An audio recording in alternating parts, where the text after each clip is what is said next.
সুপ্রিয় শিক্ষার্থীবৃন্দ, তোমাদের সবাইকে স্বাগত জানাচ্ছি আজকের এই অনলাইন ক্লাসে। আজকে দর্শনের প্রথম বর্ষের নীতিবিদ্যা বিষয়ের উপর ক্লাস অনুষ্ঠিত হচ্ছে। তো আজকের ক্লাসে দর্শন বিভাগের নবীন যেসব শিক্ষার্থীরা সরকারি এমএম কলেজে ভর্তি হয়েছে তোমাদের সবাইকে স্বাগত জানাচ্ছি। যদিও আমাদের ইচ্ছা ছিল যে অনেক সুন্দর করে তোমাদেরকে আমাদের বিভাগে, দর্শন বিভাগে বরণ করে নেওয়ার, কিন্তু সময় এবং পরিস্থিতির কারণে আমাদের পক্ষে এই জিনিসটা এই বিষয়টা বেশ অসম্ভব হয়ে পড়েছে। তো ভার্চুয়ালি তোমাদের সবাইকে আন্তরিকভাবে স্বাগত জানাচ্ছি আমাদের দর্শন বিভাগে। আমরা আশা করব খুব তাড়াতাড়ি করোনা পরিস্থিতি আরও একটু স্বাভাবিক হলে তোমাদের পদচারণায় মুখরিত হয়ে উঠবে আমাদের দর্শন বিভাগের আঙিনা। তো আজকে তোমাদের সাথে আমার প্রথম ক্লাস। দেখো, দর্শন এই বিষয়টি তোমাদের কাছে বেশ নতুন একটি বিষয়, নতুন একটা উপলব্ধি, নতুন একটা ধারণার সাথে পরিচিত হওয়া। এমন অনেকে আছো যে যারা মোটামুটি যুক্তিবিদ্যা পড়েছো, তাদের দর্শনের সাথে হয়তো একটু পরিচয় আছে, কিন্তু যাদের একেবারেই দর্শন সম্পর্কে ধারণা নেই তাদের কাছে বিষয়টি নতুন। তো আমি তোমাদেরকে এতটুকু আশ্বস্ত করতে পারি যে তোমরা দর্শন পড়ে খুব আনন্দ পাবে, এবং দর্শন যে একটা বিশাল জ্ঞানের ভাণ্ডার, জ্ঞানের একটা মহাসমুদ্র, এই সমুদ্রে যদি অবগাহন করো তাহলে সেই সমুদ্র থেকে যে জ্ঞানের পরম আনন্দ এটি উপলব্ধি করতে পারবে, এটি অর্জন করতে পারবে। দর্শন কিভাবে সেই প্রাচীন কাল থেকে তার যাত্রা শুরু করে এখনো পর্যন্ত সকলের বিভিন্ন বিশ্ববিদ্যালয়, নামকরা বিশ্ববিদ্যালয়গুলোতে এখনো সেই তাদের প্রতিষ্ঠা লগ্ন থেকে শুরু করে দর্শন পড়ানো হচ্ছে। তো দর্শন একটা মৌলিক একটা বিষয়, যে বিষয়টির সাথে পরিচিত হওয়া একটা ভাগ্যের একটা অংশ। তো দর্শন জিনিসটা কি? দেখো, নীতিবিদ্যা সম্পর্কে আলোচনার পূর্বে আমি তোমাদের দর্শন সম্পর্কে একটু ধারণা দিতে চাচ্ছি। দর্শনের ইংরেজি প্রতিশব্দ হচ্ছে ফিলোসফি। এই ফিলোসফি শব্দটি গ্রিক শব্দ ফিলস এবং লোগোস থেকে এসেছে। ফিলস শব্দের অর্থ হচ্ছে লাভিং, আর সোফিয়া শব্দের অর্থ হচ্ছে উইজডম। সুতরাং ফিলোসফি শব্দের অর্থ হচ্ছে লাভিং অফ উইজডম। এই লাভিং অফ উইজডম মানে প্রজ্ঞার প্রতি ভালোবাসা। উইজডম মানে জ্ঞান বা প্রজ্ঞা, আর লাভিং মানে তো ভালোবাসা। সুতরাং প্রজ্ঞার প্রতি ভালোবাসা বা প্রজ্ঞার প্রতি অনুরাগ থেকেই দর্শনের সৃষ্টি। আর এই দর্শন শব্দটি সর্বপ্রথম ব্যবহার করেন প্রখ্যাত গ্রিক দার্শনিক পিথাগোরাসই সর্বপ্রথম দর্শন শব্দটি ব্যবহার করেন। কালের পরিক্রমায় সক্রেটিস, প্লেটো, অ্যারিস্টটল, আরও অ্যানাক্সিমেনিস, জেনো, পারমেনাইডিস প্রমুখ দর্শন নিয়ে যারা আলোচনা করেছেন, এই সমস্ত দার্শনিকদের, এই সমস্ত জ্ঞান অনুরাগীদের সাথে তোমরা পরিচিত হবে ধারাবাহিকভাবে। তো এই দর্শন মানে হচ্ছে, আমরা সচরাচর দর্শন বলতে বুঝি কোনো কিছু দেখা, কোনো কিছু জানা। এই দর্শন এই দেখা বা জানা অর্থে আমরা ব্যবহার করে থাকি, কিন্তু আমরা যে ফিলোসফি শব্দের যে দর্শন প্রতিশব্দ ব্যবহার করছি, সেই ফিলোসফি শব্দটি সম্পূর্ণ ব্যতিক্রম। এই দর্শন শব্দটি ঠিক দেখা অর্থে নয়। এই দর্শনে দেখা বলতে বোঝাচ্ছে প্রকৃত সত্য দর্শন, প্রকৃত তত্ত্ব দর্শনই দর্শন। সত্যের উপলব্ধি হচ্ছে দর্শন। মানুষের কৌতূহল, মানুষের অজানা রহস্যকে জানার আগ্রহ থেকেই দর্শনের উৎপত্তি হয়েছে। তো এই দর্শনের 5টি শাখা আছে। তাদের মধ্যে একটি হচ্ছে কসমোলজি, যেগুলো বিশ্বের মানে বিশ্বতত্ত্ব নিয়ে আলোচনা করে, সেখানে বিশ্বতত্ত্ব সম্পর্কে আলোচনা করা হয়ে থাকে। তারপরে আছে মানে বিশ্বের উৎপত্তি, দেশ, কাল, তারপরে প্রাণ, এগুলোর উৎপত্তি, এইসব নিয়ে আলোচনা করা হয়। তারপরে আছে তত্ত্ববিদ্যা, যেখানে বিভিন্ন ধরনের তত্ত্বের স্বরূপ, অধিবিদ্যা, এগুলো নিয়ে আলোচনা করা হয়। তারপরে আছে মনোদর্শন, এখানে মন, দেহ, আত্মা, দেহ মনের সাথে সম্পর্ক, এই সমস্ত নিয়ে আলোচনা করা হয়।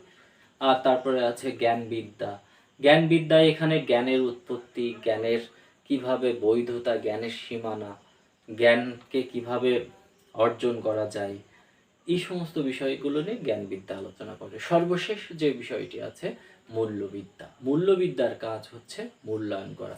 দর্শনের সমস্ত আলোচনা, দর্শনের সমস্ত সব কিছুই যদি ব্যর্থ হয়ে যাবে, যদি না সেখানে মূল্যের অস্তিত্ব না থাকে।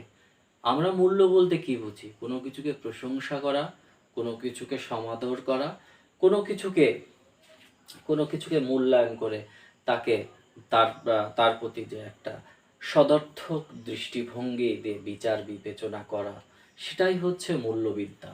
এই মূল্যবিদ্যা কি করে? মূল্যবিদ্যা সত্য বা পরম আদর্শকে সামনে রেখে কোনো একটা বিষয়, কোনো দর্শনের বিভিন্ন আলোচনার বিষয়গুলোকে মূল্যায়ন করে থাকে। এটি হচ্ছে মূল্যবিদ্যা। আর এই মূল্যবিদ্যার আলোচনার অংশ হিসেবে এখানে আছে যুক্তিবিদ্যা, ঠিক তেমনিভাবে এখানে আছে নন্দন তত্ত্ব, যেখানে সৌন্দর্য নিয়ে আলোচনা করা হয়। ঠিক আরও আরেকটি বিষয় আছে, গুরুত্বপূর্ণ বিষয় হচ্ছে, সেটি হচ্ছে নীতিবিদ্যা। এই নীতিবিদ্যা মূল্যায়ন বা মূল্য সম্পর্কে আলোচনা করে, মূল্যবিদ্যার একটি অংশ। তো নীতিবিদ্যা কি মূল্য নিয়ে আলোচনা করে? নীতিবিদ্যা যে মূল্য নিয়ে আলোচনা করে সেটি হচ্ছে নীতি, নৈতিকতা, এগুলোর সাথে আমরা মোটামুটি সবাই কম বেশি পরিচিত। যে নীতি কি, নীতিবিদ্যা কি, এই নীতি, নৈতিকতা, এইগুলো সম্পর্কে আমরা মোটামুটি পরিচিত। দেখো, আমরা বাস্তব জীবনে যদি একটা উদাহরণ দিই, তাহলে আমরা এই নীতিবিদ্যার দরকার বা কেন নীতিবিদ্যার আলোচনা দরকার সেগুলো সম্পর্কে আমরা বুঝতে পারবো। এই নীতিবিদ্যার গুরুত্ব কতখানি খেয়াল করে দেখো, যে একজন ক্ষুধার্ত ব্যক্তি, ধরো একজন ক্ষুধার্ত ব্যক্তি, তার ক্ষুধা পেয়েছে। তো এই যে ক্ষুধার্ত হয়েছে, তার এই ক্ষুধার এই প্রবৃত্তি তাকে কি ক্ষুধার নিবৃত্তির জন্য তার কামনা, তার বাসনা, তার কার্যক্রমগুলোকে নিয়ন্ত্রিত করবে, যে কিভাবে ক্ষুধাকে নিবৃত্তি করা যায়, এবং সেই কামনা তাড়িত হয়ে সে তার কার্যক্রম পরিচালনা করবে। এখন খেয়াল করো, যে একজন ব্যক্তি ধরো ক্ষুধা পেয়েছে, আর একজন দুর্বল ব্যক্তির কাছে খাবার রয়েছে। সেই ব্যক্তি এবং দুর্বল ব্যক্তি ছাড়া আর ওই স্থানে কেউ নেই।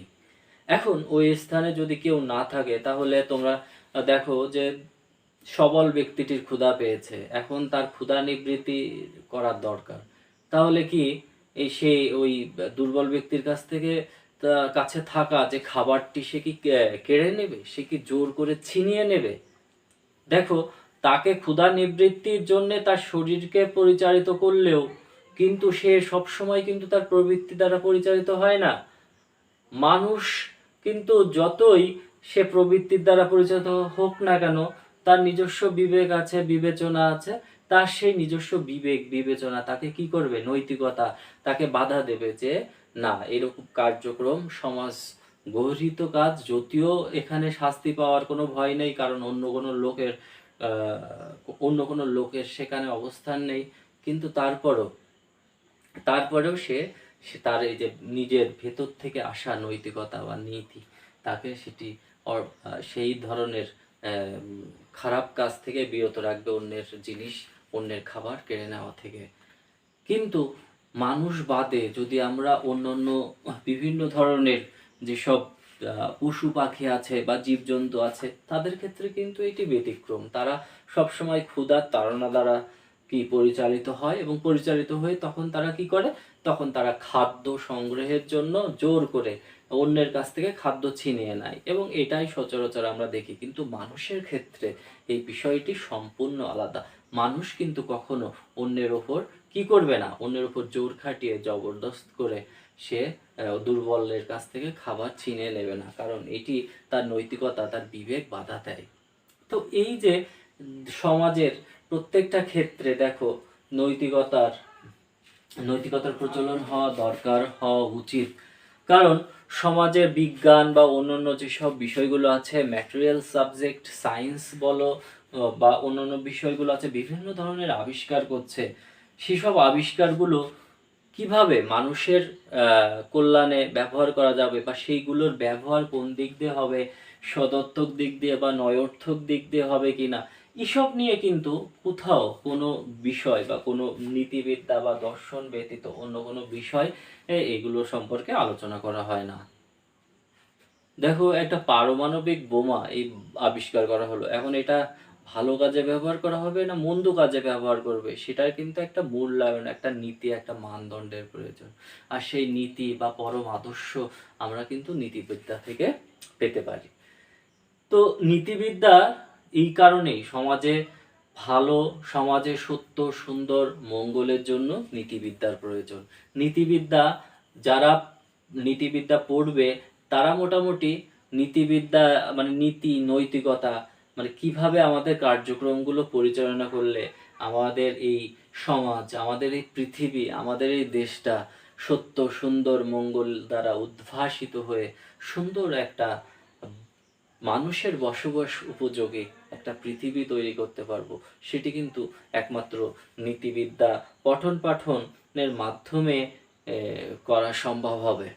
কারণ নীতিবিদ্যা পড়লে আমরা জানতে পারবো কোন জিনিসটা ভালো, কোন জিনিসটা মন্দ, এগুলো সম্পর্কে আমরা জানতে পারবো। তো নীতিবিদ্যা সর্বাধিক যে গ্রহণযোগ্য সংজ্ঞাটি যিনি দিয়েছেন নীতিবিদ্যা সম্পর্কে, মানে সর্বমহলে, দর্শন মহলে মোটামুটি যে সংজ্ঞাটিকে একটা সার্বজনীন এবং সব দিক দিয়ে সম্পূর্ণ সংজ্ঞা বলে বিবেচিত হয়, সেই সংজ্ঞাটি হচ্ছে উইলিয়াম লিলি দিয়েছেন নীতিবিদ অ্যান ইন্ট্রোডাকশন টু এথিক্স গ্রন্থে। সেখানে তিনি বলেছেন যে, দেখো আমরা এখানে লিখেছি, তোমরা খাতাতে এগুলো লিখে নাও, যে সমাজে, লিলি কি বলেছেন নীতিবিদ্যা সম্পর্কে, সমাজে বসবাসকারী মানুষের আচরণের একটি আদর্শনিষ্ঠ বিজ্ঞান, যা উচিত অনুচিত, ভালো মন্দ কিংবা অনুরূপ পার্থক্যের ভিত্তিতে আচরণের মূল্যায়ন করে। কেমন, এখন খেয়াল করো যে নীতিবিদ্যা কি কাদের আচরণ মূল্যায়ন করে? নীতিবিদ্যা সমাজে বসবাসকারী মানুষের আচরণ মূল্যায়ন করে। কেমন ধরনের আচরণ? মানুষের আচরণ কিন্তু ঐচ্ছিক আচরণ হবে, ঐচ্ছিক আচরণ, যে আচরণের জন্য ব্যক্তি নিজে দায়ী, অন্য কারো দ্বারা সে প্রভাবিত হয়ে বা অন্য কারো দ্বারা সে ওই আচরণ করতে বাধ্য হয়েছে, এমন আচরণ না। যে আচরণ স্বতঃস্ফূর্তভাবে ব্যক্তি করেছে, তেমন ধরনের আচরণটি হবে তোমাদের তেমন ধরনের আচরণের মূল্যায়ন, সেগুলোই ঐচ্ছিক আচরণ বলে বিবেচিত হবে, এবং সেই আচরণগুলো নিয়েই নীতিবিদ্যা আলোচনা করবে। আদর্শনিষ্ঠ বিজ্ঞান কেন বলা হচ্ছে নীতিবিদ্যাকে? কারণ নীতিবিদ্যা একটা আদর্শ বা একটা মানদণ্ডকে সামনে রেখে তার আলোচনা পরিচালনা করে। আদর্শটা কি? এই আদর্শটা হচ্ছে সত্য, সত্যের আদর্শ, সত্যকে মানদণ্ড ধরে, সত্য সুন্দর মঙ্গলকে পরম আদর্শ ধরে নীতিবিদ্যা অন্য যে কোনো একটা ঘটনা, যে কোনো একটা বিষয়গুলোকে মূল্যায়ন করে। তো এই জন্যে নীতিবিদ্যা যেহেতু একটা আদর্শ বা মানদণ্ডের নিরিখে নীতিবিদ্যা তার আলোচনার প্রয়াস চালায়, সেজন্য নীতিবিদ্যাকে একটি আদর্শনিষ্ঠ বিজ্ঞান বলা হচ্ছে। এই আদর্শনিষ্ঠ বিজ্ঞান যা উচিত অনুচিত, ভালো মন্দ কিংবা অনুরূপ পার্থক্যের ভিত্তিতে আচরণ মূল্যায়ন করে। মানে সমাজে মানুষ বসবাস করছে, এই সমাজে বসবাসকারী মানুষ যারা ঐচ্ছিকভাবে কোনো আচরণ করেছে, সেই আচরণকে একটা আদর্শর ভিত্তিতে, কোন আদর্শ? সত্য সুন্দর মঙ্গল, যেটাকে TGB বলে অভিহিত করা যায়। TGB, তা মনে রাখার সুবিধার্থে TGB ট্রুথফুলনেস,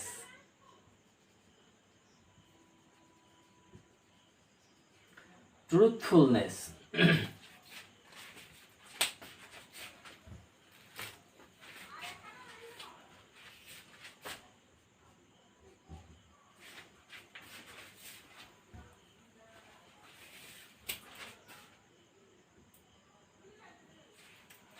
ট্রুথফুলনেস, গুডনেস, তারপরে আছে ট্রুথফুলনেস, গুডনেস, আর হচ্ছে beauty. Truthfulness, goodness, goodness, beauty. এই ট্রুথফুলনেস, সত্য, সুন্দর, মঙ্গল। সত্য, মঙ্গল, সুন্দর, এই তিনটা বিষয়কে পরম আদর্শ ধরে নীতিবিদ্যা তার আলোচনা করে থাকে। এর ভিত্তিতেই নীতিবিদ্যা কি করে, তার আলোচনা চালিয়ে যায়। এখন নীতিবিদ্যায় যে এখানে যে বিষয়গুলো নীতিবিদ্যা মূল্যায়ন করবে, সেখানে কিন্তু অবশ্যই নীতিবিদ্যা কোনো একটা ঘটনাকে মূল্যায়ন করবে। ঘটনার ইংরেজি প্রতিশব্দ কি? ঘটনার ইংরেজি প্রতিশব্দ হচ্ছে ফ্যাক্ট। এখন এই ফ্যাক্ট তো ঘটনা, আর এই ফ্যাক্ট অবশ্যই কি হবে, সত্য হবে। যদি আমরা বলি যে দ্য ফ্যাক্ট ইজ ট্রু, তাহলে কিন্তু এটা মানে ডাবল অ্যাপ্লাইং হয়ে যায়, মানে বহুল্য বা বহুল ব্যবহার হয়ে যায়। যেমন ধরো, যখন আমরা বলছি ফ্যাক্ট, যে কোনো ঘটনা তো অবশ্যই ঘটেছে, এই কারণে সত্য, সুতরাং দ্য ফ্যাক্ট ইজ ট্রু এটা বলা যায় না। তাহলে আর একটা বিষয় খেয়াল রাখতে হবে যে আমরা কি করতে পারি, ঘটনাকে মূল্যায়ন করতে পারি। এখন ঘটনাকে কিভাবে মূল্যায়ন করা যায়, যে এই যে ঘটনাটি ঘটেছে, সেই ঘটনাটি কি ভালো না মন্দ, সেই ঘটনাটি কি উচিত না অনুচিত হয়েছে, সেগুলো কিন্তু সত্য, সুন্দর, মঙ্গল, এগুলোর আদর্শের ভিত্তিতেই আমরা কি করতে পারি, মূল্যায়ন করতে পারি। তার উপর ভিত্তি করেই আমরা কি করব, আলোচনা করব। তার উপর ভিত্তিতে আমরা আলোচনা করব। দেখো, ইংরেজি ফ্যাক্ট এমন একটি শব্দ, এমন একটি বিষয়, যে ফ্যাক্ট বা বিষয় বলতে আমরা কি বুঝি, ফ্যাক্ট বা বিষয় বলতে আমরা পুরো মানে এটির যে সঠিক অনুবাদ, ফ্যাক্ট বলতে আমরা সাধারণত ঘটনাকে বুঝি। আর এই ঘটনাটি সম্পর্কে, যে কোনো একটি ঘটনা সাধারণত এমন ভাবে আমরা বলতে পারি যে ফ্যাক্ট ইজ ট্রু। তো এই ফ্যাক্ট ইজ ট্রু এই শব্দটি বলা যাবে না। কেন বলা যাবে না? কারণ আমরা বলতে পারি যে এর অর্থ হচ্ছে, আমরা যদি বলি দ্য ফ্যাক্ট ইজ ট্রু, এর অর্থ হচ্ছে ঘটনাটি সত্য। এবং সত্য, যখন আমরা বলি যে ঘটনাটি সত্য, তখন সত্য কথাটি অর্থহীন হয়ে পড়ে। ফ্যাক্ট বলতে যদি সত্যকেই বোঝায়, তাহলে প্রাকৃতিক বিজ্ঞানের সত্য বিষয়ের সত্যিকার ফ্যাক্ট বা সত্যতা সম্পর্কে নিশ্চিত হওয়া যায়। তাহলে এই ফ্যাক্ট বিষয়টিকে, ঐতিহাসিক ফ্যাক্টকেও সত্যিকার অর্থে নিশ্চিতভাবে সত্য বলে জানা যায় না। তো ফ্যাক্ট বলতে আমরা যদি ঘটনাকে বা তথ্যকে মনে করি, তাহলে এই ফ্যাক্ট জিনিসটি কিন্তু দেশ এবং কালে অন্তর্গত। এখন আমরা মূল্য সম্পর্কে শিখব। তোমরা একটা বিষয় খেয়াল করো, যে ফ্যাক্ট, শুধুমাত্র ফ্যাক্টকে নিয়ে কিন্তু মানুষ সন্তুষ্ট থাকতে পারে না। কোনো ঘটনা, শুধু ঘটনাকে জানলে হবে না, ঘটনাটাকে কি করতে হবে, ঘটনাটিকে অ্যানালাইসিস করতে হবে, ঘটনাটিকে মূল্যায়ন করতে হবে। কোনো একটি ঘটনা ঘটলো, সেই ঘটনাকে যদি আমরা মূল্য নির্ধারণ করতে পারি, তাহলে সেই ঘটনাটি কি ভালো না মন্দ, সেই ঘটনাটি কি উচিত না অনুচিত, এই বিষয়গুলো সম্পর্কে জানা যাবে। তাহলে এই মূল্য বলতে, এখন মূল্যের তো একটা সংজ্ঞা নির্ধারণ করা প্রয়োজন। দেখো, ভালো জিনিস, ভালো বা ভালো কিন্তু তা সংজ্ঞা দেওয়া যায় না। ভালো জিনিসটা একটি রিলেটিভ টার্ম, একটা আপেক্ষিক বিষয়। এটার ভালোত্ব, কোন জিনিসটা ভালো হবে, সেই ভালো হওয়াটি কিন্তু সবসময় একজন ব্যক্তির কাছে দেখা যাচ্ছে একটা কাজ ভালো, আবার আরেকজন ব্যক্তির নিকট আরেকটি বিষয় হচ্ছে এটি মনে হচ্ছে যে এটি ভালো না, তার কাছে সেটি খারাপ লাগতে পারে, তাই না? যেমন ধরো মানুষের পোশাক কোডের ব্যাপারে বলি, কেউ হয়তো পোশাকগুলো একটু লিবারাল ভাবে পরিধান করতে চায়, আবার দেখা যাচ্ছে মেয়েদের পোশাকের ব্যাপারে অনেকে বলে যে আর একটু শালীনভাবে মার্জিতভাবে চলা উচিত। তো এই যে পোশাকের সে এক একজন এক এক দৃষ্টিকোণ দিয়ে সে বিষয়টি তার নিকট তার কাছে ভালো। তো এই ভালো জিনিসটা আমার নিকট ব্যক্তির নিকট, একজন ব্যক্তির নিকট যেটি ভালো অন্যজন ব্যক্তির নিকট সেটি খারাপ হতে পারে। যেমন আমরা বলতে পারি যে কোনো একটা জাতি যদি তার সংগ্রাম করার জন্য যখন মানে যে জাতির অন্তর্ভুক্ত ছিল তাদের বিরুদ্ধে যদি যুদ্ধ করে, তো এই যুদ্ধ করলে অনেক সময় দেখা যাচ্ছে তারা তাদের অধিকার আদায়ের জন্য যুদ্ধ করছে, তো তাদের কাছে যাদের বিরুদ্ধে যুদ্ধ করছে তাদের কাছে ব্যাপারটা খারাপ লাগতে পারে, কিন্তু আরেকজনের কাছে তাদের মুক্তির সংগ্রাম, তাদের স্বাধীনতার যুদ্ধের সংগ্রাম এটি তাদের নিকট নৈতিক, যে তাদের স্বাধীনতার জন্য যুদ্ধ প্রয়োজন। তাহলে তখন যুদ্ধ বিষয়টিও কিন্তু নৈতিক বিষয় হয়ে দাঁড়াচ্ছে, কারণ এখানে ফলাফল বা উদ্দেশ্যর ভিত্তিতে জিনিসটি মূল্যায়ন করা হচ্ছে। এগুলো আমরা ধারাবাহিকভাবে আলোচনা করব। তো এখন এই মূল্য বলতে কি বোঝায়, মূল্য শব্দটির অর্থ কি, এটি আমাদের জানতে হবে। মূল্য বলতে আমরা কি বুঝি? তো মূল্যর সংজ্ঞা আমরা কিন্তু স্বাভাবিকভাবে যে বিষয়টি বললাম যে ঘটনার মতো বা ভালোর মতো মূল্য একটি রিলেটিভ বা আপেক্ষিক শব্দ, এটির একটা সংজ্ঞা দেওয়া খুব কষ্টসাধ্য ব্যাপার। তো মূল্য বলতে আসলে আমরা বুঝি যে কোনো কিছু প্রশংসা করা, কোনো কিছুকে সমাদর করা, কোনো কিছুকে ভালো হিসেবে চিহ্নিত করে তারকে সেই কাজটিকে উচিত বলে রায় দেওয়া, এগুলোর মাধ্যমে মূল্য দেওয়া আমরা বুঝে থাকি। তাহলে এই মূল্যর যে মূল্য দ্বারা কি হয়, ঘটনা মূল্যায়িত হয়। তো ঘটনার সাথে মূল্যর কিন্তু একটা বেশ নিবিড় সম্পর্ক রয়েছে। যে কোনো ঘটনার আমরা মূল্য নির্ধারণ করার চেষ্টা করে থাকি। তো এটি হচ্ছে তোমাদের মূল্য সম্পর্কে যে আলোচনা। তো এখন ঘটনা এবং মূল্য হচ্ছে কোনো ক্রিয়ার পরম আদর্শ বা চরম লক্ষ্য, যার দিকে মানবিক প্রচেষ্টা ধাবিত হয়ে থাকে। বস্তুর গুণ বিচার বা মূল্য নির্ধারণ করতে গিয়ে ভালো মন্দ, ন্যায় অন্যায়, সত্য মিথ্যা, সুন্দর অসুন্দর এই কথাগুলো আমরা ব্যবহার করে থাকি। কখন ব্যবহার করে থাকি? যখন আমরা বস্তুর মূল্য নির্ধারণ করতে যাই। বস্তুর মূল্য নির্ধারণ করতে গিয়ে আমরা কিন্তু কোনো জিনিস ভালো মন্দ, ন্যায় অন্যায়, সত্য মিথ্যা, সুন্দর অসুন্দর এই কথাগুলো আমরা ব্যবহার করে থাকি। আর এই কথাগুলো ব্যবহার করতে গিয়ে আমরা একটি আদর্শ বা কাম্য বস্তুর কথা বলি। এখন আমরা ঘটনা এবং মূল্যের মধ্যে যে পার্থক্য সেটি সম্পর্কে কিছু আলোচনা করব। এই বিশ্বজগতের মানুষ কেবল ঘটনা বা তথ্য নিয়ে সন্তুষ্ট থাকতে চায় না, জীবনকে সুন্দর সুখময় করে গড়ে তোলার জন্য ভালো মন্দ, ন্যায় অন্যায়, উচিত অনুচিত, কোন কাজটি করা সমাজের জন্য হিতকর, কোন কাজটি করা সমাজের জন্য মঙ্গলকর, এমন ধরনের মূল্য সম্পর্কীয় বিষয়গুলো সম্পর্কে তাকে অবগত হতে হয়। এই মূল্য নির্ধারণের জন্য মানুষ কি করে? মূল্যমানের প্রচলন করে, মূল্যমান নির্ধারণ করে, একটা আদর্শ নির্ধারণ করে, যার উপর ভিত্তি করে সে কি করে, সে তার উচিত অনুচিত, কোন কাজ ভালো, কোন ঘটনা মন্দ, কোন ঘটনা খারাপ, কোন ঘটনা উচিত, কোন ঘটনা অনুচিত, এগুলোর একটা মূল্যায়ন করে থাকে। তো তারপর দেখো, জাগতিক বস্তুকে আমরা সাধারণত দুই ভাগে ভাগ করে থাকি। আর একটা হচ্ছে বস্তুর বাস্তব ধর্ম বা অবস্থার দিক, এবং বস্তুর মূল্য বা আদর্শের দিক থেকে ব্যাখ্যা করে থাকি।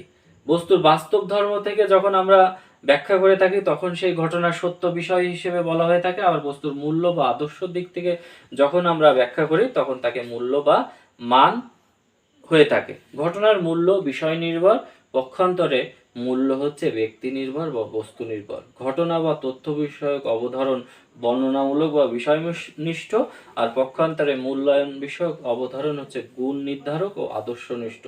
মূল্যের স্বরূপ সম্পর্কে দর্শনে বিভিন্ন মত পরিলক্ষিত হয়ে থাকে, তবে মূল্য সম্পর্কে এসব মতবাদের পর্যালোচনা থেকে এই বিষয়টি স্পষ্ট হয় যে মূল্য বস্তু নির্ভর হলেও ব্যক্তি নির্ভর।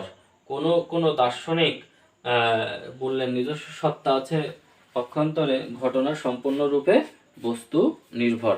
এখন ঘটনাকে যদি আমরা বিচার করতে যাই, ঘটনা এবং মূল্যের পার্থক্য, তো এই ঘটনা এবং মূল্যের যখন আমরা পার্থক্য বিচার করতে যাব, তখন ঘটনা বা ফ্যাক্টকে সাধারণত যে কোনো বিষয়কে দুই ভাগে বর্ণনা করা হয়। বস্তুটি বা ঘটনাটি ঠিক যেমন ভাবে ঘটেছে সেইভাবেই তাকে বর্ণনা করা হয়। যখন একটা সিম্পল ইস্যু যে বৃষ্টি হয়েছে তখন এইটি হচ্ছে একটা ঘটনা, একটা ফ্যাক্ট। এই ঘটনাটি সত্য বা মিথ্যা হতে পারে। কিন্তু যখন আমরা মূল্য নির্ধারণ করব, যখন কোনো কিছু মূল্যায়ন করা হয়ে থাকে, তখন কিন্তু সেই বিষয়টি ব্যক্তি নির্ভর হয়ে পড়ে অনেকাংশে। কারণ এখানে বস্তুটি সত্য বা মিথ্যা এটি বিবেচ্য বিষয় নয়, বরং এই যে ঘটনাটি ঘটেছে, যে ঘটনাটি ঘটলো, সেই ঘটনাটি এর যে মূল্য যখন একটা আদর্শ সত্য সুন্দর মঙ্গলের নিরিখে যখন তাকে যাচাই বাছাই করা হবে, তখনই কিন্তু সেই বিষয়টি এর তোমার মূল্য নির্ধারণ হয়ে থাকবে, যে মূল্যটি এটি আসলে সত্য সুন্দর মঙ্গল দ্বারা পরিচালিত হয়েছে কিনা, সত্য সুন্দর মঙ্গলের আদর্শ নিরিখে তখন তাকে বিচার করা হবে। মানুষের ধরো একটি কাজ, যে একটা যে কোনো একটি কাজ যে বিচার করতে যদি আমরা যাই, যে যুদ্ধ বিষয়টি, যুদ্ধ যে মানুষের যে দ্বন্দ্ব, মানুষের যে হানাহানি, মানুষের যে বৈষম্য, এই বিষয়গুলো কি আমাদের সত্য সুন্দর মঙ্গলের ধারক, না এইগুলো সত্য সুন্দর মঙ্গলের পথের অন্তরায়? এই বিষয়গুলো যখন আমরা নীতিবিদ্যার একটা আদর্শ নিরিখে মানুষ কোনো একজন ব্যক্তি যখন বিচার বিশ্লেষণ করে সিদ্ধান্ত নেবেন, তখন তার মূল্যমান নির্ধারণ করবেন, তখন কিন্তু সেই ঘটনা বা সেই যে মূল্য, এই মূল্যটি কিন্তু কি হয়ে যাবে, ব্যক্তি নির্ভর হয়ে পড়বে। তখন কিন্তু সেটি আর বস্তু নির্ভর বা থাকলো না, সেটি ব্যক্তি নির্ভর, ব্যক্তির ওপর নির্ভর করবে তার মূল্য। সুতরাং ব্যক্তির উপর মূল্য, এটা হচ্ছে এই জন্য এটা আদর্শনিষ্ঠ এটি। আর অন্যদিকে ঘটনা হচ্ছে বস্তুনিষ্ঠ, বস্তু ঠিক যেমন ভাবে ঘটেছে সেইভাবেই জাস্ট বর্ণনা করে দেওয়া হয়। সুতরাং ঘটনা এবং মূল্যের মধ্যে কিন্তু বেশ খানিকটা পার্থক্য রয়েছে। নীতিবিদ্যা যেহেতু মানুষের ঐচ্ছিক আচরণ সম্পর্কে আলোচনা করে থাকে, তো মানুষের এই ঐচ্ছিক আচরণগুলো কিন্তু এক একটা ঘটনা, আর এই ঘটনাগুলো নিয়েই নীতিবিদ্যার আলোচনা। সে কারণে নীতিবিদ্যায় ঘটনা, ফ্যাক্ট এবং তোমার যে মূল্য, যেহেতু মূল্য নির্ধারিত হয়, এই দুটি বিষয় কিন্তু দুটো খুবই মৌলিক বিষয়। এই দুটো মৌলিক বিষয় সম্পর্কে তোমাদের আগে জানতে হবে, তাহলেই কিন্তু তোমাদের কাছে বিষয়টি স্পষ্ট হবে যে নীতিবিদ্যা কি, নীতিবিদ্যার আলোচনা কি। নীতিবিদ্যার যেসব আলোচনা আছে সেগুলো আমরা নেক্সট যেসব ক্লাসগুলো পাবো সেখানে আমরা বিস্তারিতভাবে ধারাবাহিকভাবে আলোচনা করব। তবে নীতিবিদ্যা সম্পর্কিত আজকের যে ক্লাসটি, এটি একটা নীতিবিদ্যার একটা পরিচিতিমূলক ক্লাস। নীতিবিদ্যা কি বা নীতিবিদ্যা কেন দরকার, নীতিবিদ্যা কেন আমরা পড়ব, নীতিবিদ্যা কি করে, নীতিবিদ্যার সমাজে বসবাসকারী মানুষের ঐচ্ছিক আচরণের কি একটি আদর্শনিষ্ঠ বিজ্ঞান, যা উচিত অনুচিত ভালো মন্দ কিংবা অনুরূপ পার্থক্যের ভিত্তিতে আচরণের মূল্যায়ন করে। সেজন্য এই নীতিবিদ্যা যেহেতু মানুষের আচরণের, মানুষের কল্যাণ কিভাবে হবে এরকম একটা মানদণ্ডকে সামনে রেখে মানুষের ঐচ্ছিক আচরণ মূল্যায়ন করে। তো দেখো আমাদের চারপাশে যে আমরা দেখি যে আমাদের যান্ত্রিক সভ্যতার এই আজ থেকে 200 বছর আগের বা 150 বছর আগেরকার পৃথিবী আর আজকের পৃথিবীর মধ্যে রয়েছে আকাশ পাতাল পার্থক্য। মানুষ এখন শুধু কল্পনাতেই না, মানুষের পা চাঁদে পড়েছে, মানুষ মঙ্গলে অভিযান চালাচ্ছে, মানুষ মহাকাশে যাচ্ছে। তো এখন এই যে মানুষ আর চাঁদ মামার গল্প ছেড়ে আজকে মহাকাশে নিজের পদাঙ্ক স্থাপন করছে। সুতরাং মানুষের যে এই যে সভ্যতার উন্নতি, বিজ্ঞানের জয়যাত্রার মাধ্যমে মানুষ সভ্যতার অগ্রগতি হয়েছে। তবে একটা কথা কি জানো, বিজ্ঞান বিজ্ঞান আমাদের জীবনে এনেছে বেগ, কিন্তু কেড়ে নিয়েছে আবেগ। এই আবেগ মানুষের জীবনের সত্য সুন্দর মঙ্গলের যে কেন দরকার, বিজ্ঞানের যে আবিষ্কারগুলো হয় বিজ্ঞানীরা করেন, সেগুলো কোন কোন ক্ষেত্রে, কোন বিষয়ে, কোন দিকে, কোন জায়গায় আমরা সেগুলো প্রয়োগ করব, এই সম্পর্কে কিন্তু বিজ্ঞান আমাদের কোনো কিছুই বলে না। যে এই বিষয়টি এটা ভালো, এইভাবে প্রয়োগ করতে হবে, ওইভাবে প্রয়োগ করতে হবে। কিন্তু একজন নীতিবিদ, নীতিশাস্ত্রকার অবশ্যই বলবেন যে কিভাবে সত্য সুন্দর মঙ্গল প্রতিষ্ঠা করা যাবে, বিজ্ঞানের জ্ঞানকে কোন ক্ষেত্রে প্রয়োগ করা উচিত, কোন ক্ষেত্রে প্রয়োগ করা অনুচিত, এবং কোন ক্ষেত্রে প্রয়োগ করলে সেটি মানব জাতির জন্য ধ্বংস ডেকে নিয়ে আসবে, আর কোন ক্ষেত্রে প্রয়োগ করলে বিজ্ঞানের জ্ঞান সত্য সুন্দর মঙ্গল দ্বারা এখানে একটা মানুষের বসবাসযোগ্য সুন্দর একটি পৃথিবী গড়ে তোলা যাবে, এই সম্পর্কে কিন্তু নীতিবিদরা তার চুলচেরা বিচার বিশ্লেষণ করে থাকেন। এজন্যে আমাদের এই নীতিবিদ্যা শুধু তত্ত্বগত বা তাত্ত্বিক বিষয় না, নীতিবিদ্যা কিন্তু ব্যবহারিক বিষয়। নীতিবিদ্যা একই সাথে তাত্ত্বিক এবং একই সাথে ব্যবহারিক। সুতরাং আমাদেরকে এই নীতিবিদ্যা সম্পর্কে অবশ্যই অনেক কিছু জানতে হবে, নীতিবিদ্যা সম্পর্কে জানা উচিত। প্রত্যেকটা যারা দর্শনে পড়ো না, তা ছাড়াও অন্যদেরও জানা উচিত যে নীতিশাস্ত্র অধ্যয়ন পঠন পাঠন দরকার। দেখো, নীতিশাস্ত্রের এই যে মানুষের জীবনে নৈতিক শিক্ষা দেওয়ার জন্য এখন কিন্তু এর গুরুত্ব উপলব্ধি করে আমাদের বাংলাদেশ সরকার কিন্তু পাঠ্যপুস্তকে তোমার ধর্মীয় শিক্ষার সাথে নৈতিকতার শিক্ষাও কিন্তু যোগ করা হয়েছে এই নীতিবিদ্যার গুরুত্ব উপলব্ধি করে। তো আমি আশা করব আমার শিক্ষার্থী, তোমরা যারা দর্শনে ভর্তি হয়েছ তারা দর্শনকে মন থেকে ভালোবাসবে, এবং দর্শনের একটি মানে দর্শনের একটি অন্যতম একটি আলোচনার বিষয় নীতিবিদ্যা, এ সম্পর্কে আরও সুন্দরভাবে পড়ালেখা করবে এবং নীতিবিদ্যা সম্পর্কে জানার চেষ্টা করবে। তো ধন্যবাদ সবাইকে। তো আজকের ক্লাসটি মূলত আমাদের অধ্যক্ষ স্যার আব্দুল মজিদ স্যারের নির্দেশন ক্রমে আমাদের সরকারি কলেজের দর্শন বিভাগের সুযোগ্য অধ্যাপক খান শাহাবুদ্দিন স্যারের নির্দেশে আমরা আমাদের এই অনলাইন ক্লাস দর্শন বিভাগের প্রথম বর্ষের জন্য শুরু করেছি। তো হে নবীন শিক্ষার্থীরা, তোমাদের জন্য রইল আমার অফুরন্ত শুভেচ্ছা এবং শুভকামনা। যাত্রা তব শুরু হোক হে নবীন। তোমাদের জন্য থাকছে আমার অন্তরের অন্তঃস্থল থেকে অপরিসীম ভালোবাসা, এবং তোমরা ভালো থাকো, সুস্থ থাকো এবং বাসায় নিয়মিত পড়ালেখা করো। তো আজকের নীতিবিদ্যার ক্লাস এখানেই শেষ করছি। তো আমি এতক্ষণ তোমাদের সাথে ছিলাম অনুপ কুমার দত্ত, প্রভাষক, দর্শন বিভাগ, সরকারি কলেজ, যশোর। তো ধন্যবাদ সবাইকে।